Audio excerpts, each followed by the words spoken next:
श्रीमद् भागवत एकादश स्कंद में भक्तगण 27वें अध्याय में क्रियायोग का वर्णन की कथा कहूँगा। आप उसको ध्यानपूर्वक सुने, कथा सुनिए।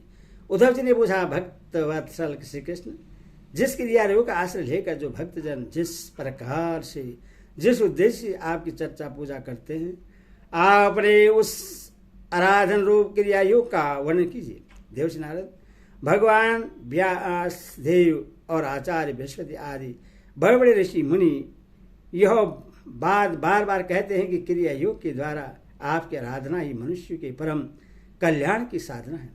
यह क्रिया योग पहल आपके मुखारबिंद से ही निकला था।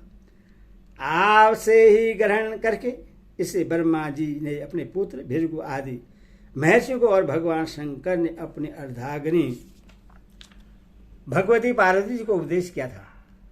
मर्यादा रक्षक पर हो, यह क्रियायोग ब्राह्मण, क्षेत्रीय आदि वर्णों और ब्रह्मचारी गृहस्थ आदि आश्रमों के लिए भी परम कल्याणकारी है। मैं तो ऐसा समझता हूँ कि स्त्री श्रोत्र आदि के लिए भी यही सबसे श्रेष्ठ साधन पद्धति है। कमलनयन श्याम सुंदर, आप शंकर आदि जगदीश्वरों के भी ईश्वर हैं और मैं आपके चरणों का प्रेमी भक्त हूँ। आप कृपा करके मुझे यह कर्म बंधन से मुक्त करने वाली विधि बतलाइए।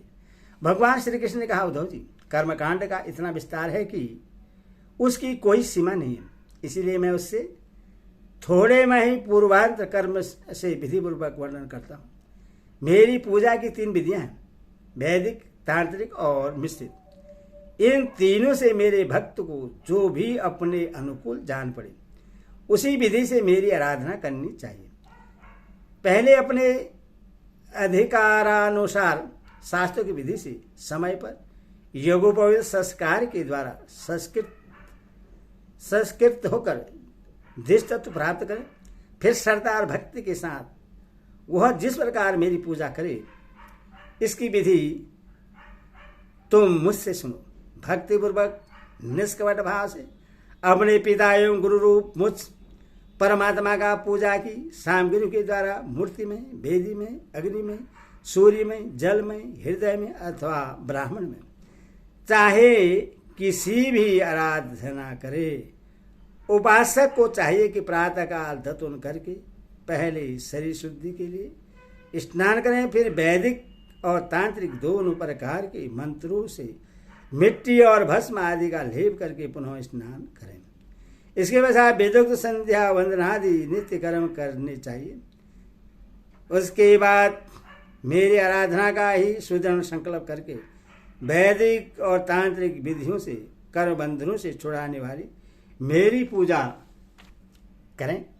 मेरी मूर्ति 8 प्रकार की होती है, पत्थर की, लकड़ी की, धातु की, मिट्टी और चंदन आदि की, चित्रमयी, बालुकामयी, मनोमयी और मणिमयी। चल और अचल भेद से 2 प्रकार की प्रतिमा ही मुझ भगवान का मंदिर है। उद्धव जी, अचल प्रतिमा के पूजन में प्रतिदिन आह्वान और विसर्जन नहीं करना चाहिए।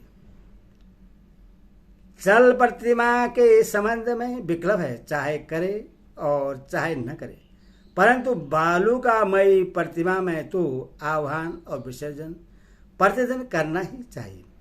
मिट्टी और चंदन की तथा चित्रमयी प्रतिमाओं को स्नान न करावें, केवल मार्जन कर दें, परंतु और सबको स्नान कराना चाहिए। प्रसिद्ध पदार्थों से प्रतिमा आदि में मेरी पूजा की जाती है, परंतु जो निष्काम भक्त हैं वह अन्यास प्राप्त पदार्थों से और भावना मात्र से ही हृदय में मेरी पूजा कर लें। उद्धव जी, स्नान, वस्त्र, आभूषण आदि तो पाषाण अथवा धातु की प्रतिमा के पूजन में ही उपयोगी हैं। बालुकामयी मूर्ति अथवा मिट्टी की वेदी में पूजा करनी हो तो उसमें मंत्रों के द्वारा अंग और उसके प्रधान देवताओं की यथास्थान पूजा करनी चाहिए तथा अग्नि में